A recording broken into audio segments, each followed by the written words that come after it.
Income tax act के section 10(1) में agricultural income को फुली एग्जेम्प्टेड किया गया है। एग्रीकल्चरल इनकम को एग्जेम्प्ट करने का इंडियन गवर्नमेंट का मेन मोटिव था to promote and encourage agricultural activities in India, क्योंकि इंडिया में 50 to 60% of workforce is engaged in agricultural activities। आज इस सेशन में हम आपके साथ एग्रीकल्चरल इनकम से रिलेटेड कुछ इम्पॉर्टेंट एस्पेक्ट्स को डिस्कस करेंगे। Hi friends, I am CA Anita Agarwal. Welcome back to my channel. यदि आपने अभी तक मेरा चैनल सब्सक्राइब नहीं किया है तो subscribe my channel and press the bell icon, ताकि आपको इस तरह की वैल्यूएबल इंफॉर्मेशंस की नोटिफिकेशंस मिलती रहे। इनकम टैक्स एक्ट के सेक्शन 2(1)(a) में एग्रीकल्चरल इनकम को डिफाइन किया गया है। एज पर दिस सेक्शन, अगर मेरे पास कोई एग्रीकल्चरल लैंड है और मैंने उसे किसी को लीज पे दिया है and that person is using that land for agricultural purposes, तो उस लैंड पर जो भी मुझे रेंट मिलेगा उसे एग्रीकल्चरल इनकम माना जाएगा।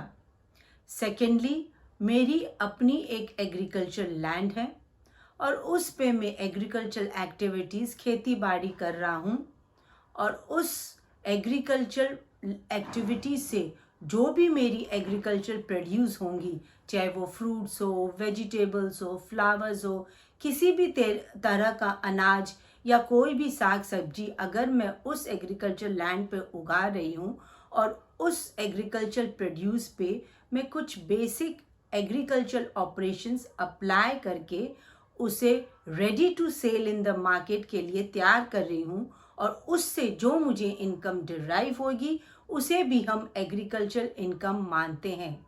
लेकिन यहाँ पर एक बात ध्यान देने लायक है कि मान लो मैंने आलू की खेती की, उसे ज़मीन से निकाला, उसकी सफाई की और उसे मार्केट में सेल करने के लिए रेडी किया, और मैं उसे एज इट इज़ आलू के रूप में ही मार्केट में बेच रही हूँ, तब वह एग्रीकल्चरल इनकम होगी। लेकिन अगर मैंने उस आलू पर फर्दर प्रोसेसिंग करके उस आलू को मैंने चिप्स में कन्वर्ट कर दिया, तो उसे हम एग्रीकल्चरल इनकम नहीं मानते हैं।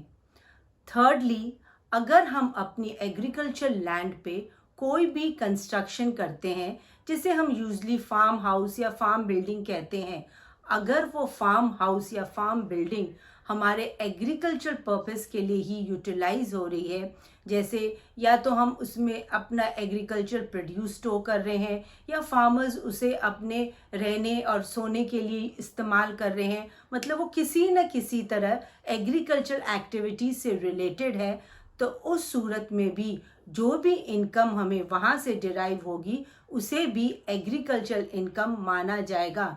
लेकिन अगर हम अपने फार्म हाउस को या एग्रीकल्चर लैंड को किसी फिल्म डायरेक्टर को शूटिंग के लिए देते हैं और उससे जो हमें इनकम डिराइव होती है उसे हम एग्रीकल्चर इनकम नहीं मानते। फोर्थली, जहाँ नर्सरी में छोटे छोटे पॉट्स, सीडलिंग्स और सैपलिंग्स को बेचकर जो भी इनकम डिराइव की जाती है उसे भी एग्रीकल्चर इनकम ही माना जाता है। Now we come to what is non agriculture income. यदि हमें fish farming, poultry farming, bee hiving, या अगर हम मुर्गी पालन कर रहे हैं, मछली पालन कर रहे हैं, डेयरी फार्मिंग कर रहे हैं, बी हाइविंग कर रहे हैं, या जो भी हमें income cutting and selling of timber tree से प्राप्त होती है, इस तरह की सारी एक्टिविटीज़ को नॉन एग्रीकल्चर इनकम माना जाता है। Agricultural income under section 10(1)(a is fully exempted in following cases। अगर आपकी agriculture income per annum is only up to 5,000 rupees.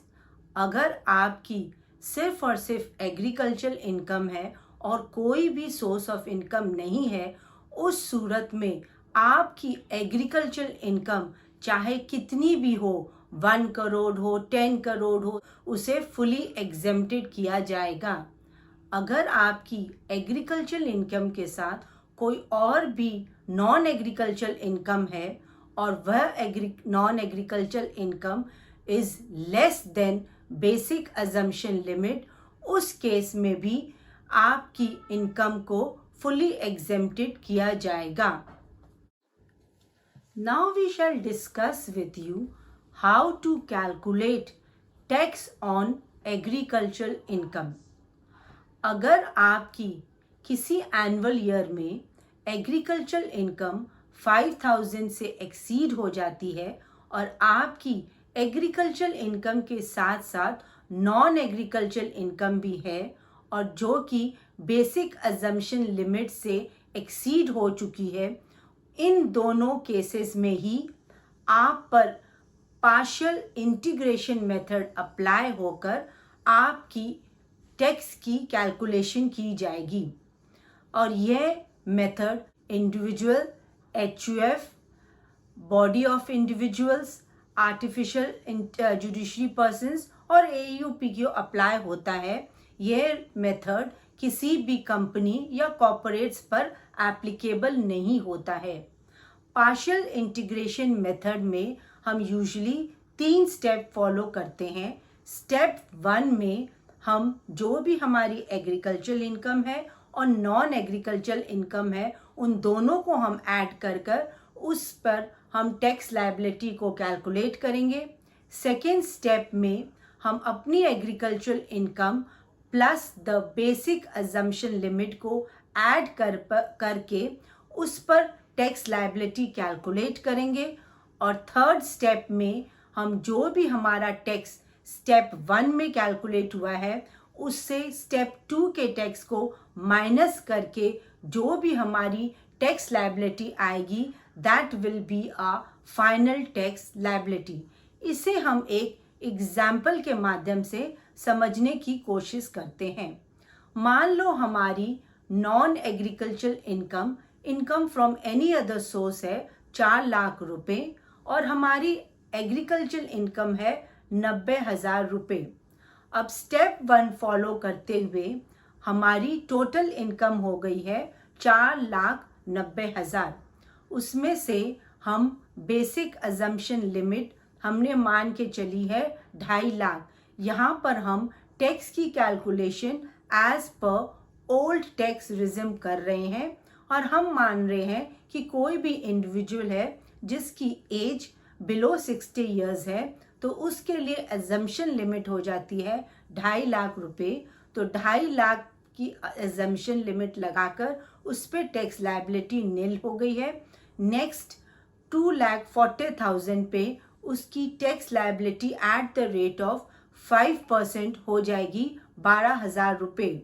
In step 2 we will calculate the tax liability on agriculture income plus the basic exemption limit.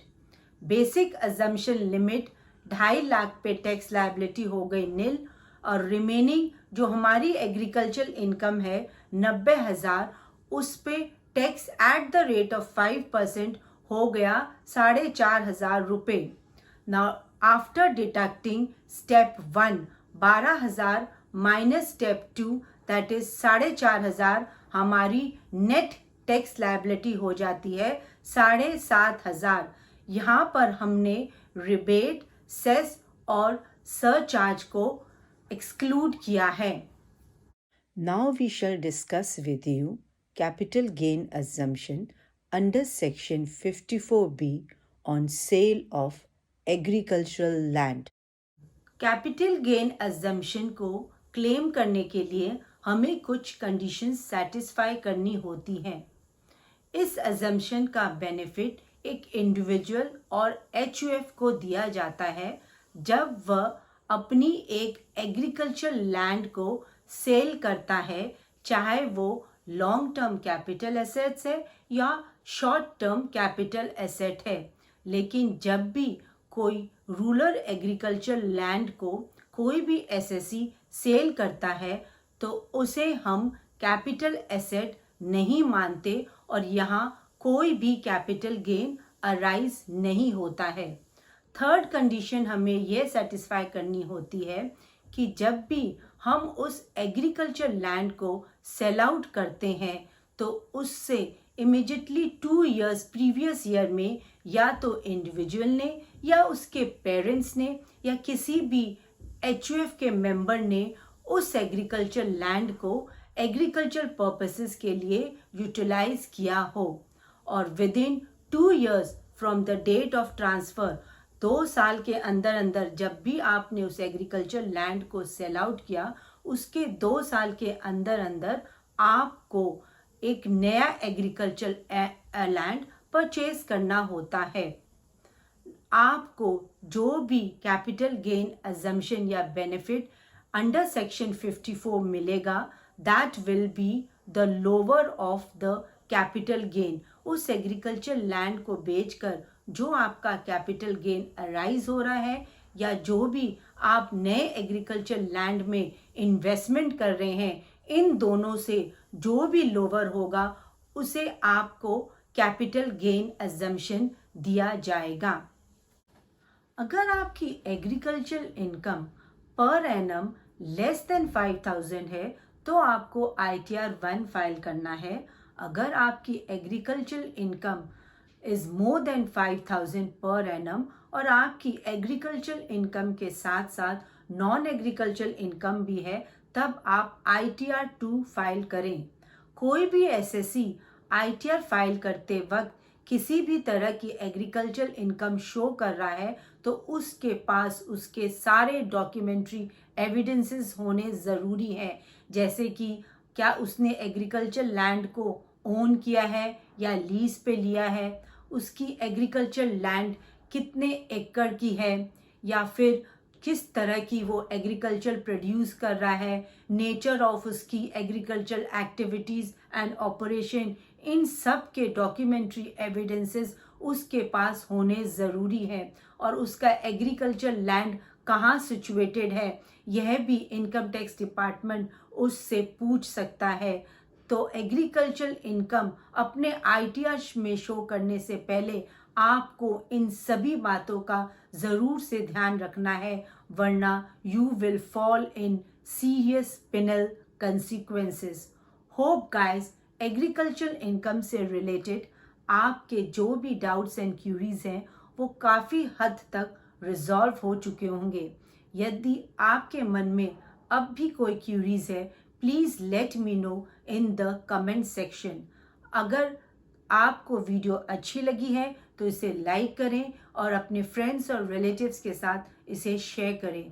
Thanks for watching. जय हिंद।